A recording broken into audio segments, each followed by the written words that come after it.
నేను చెప్తానుండు. మంచి జరగాలి, ఊరు మారాలి, స్కూళ్ళు కావాలి, జాబులు రావాలి, జాతకాలు మారిపోవాలి. అయ్ బాబోయ్, అద్భుతాలు జరిగిపోవాలి.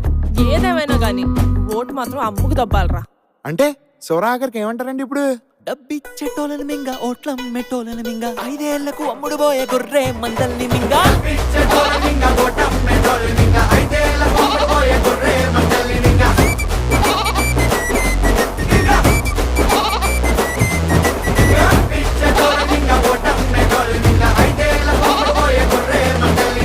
నాన్న మింగడం అంటే ఏంటి నాన్న?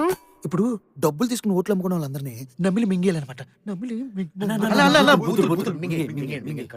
ఓకే నాన్న.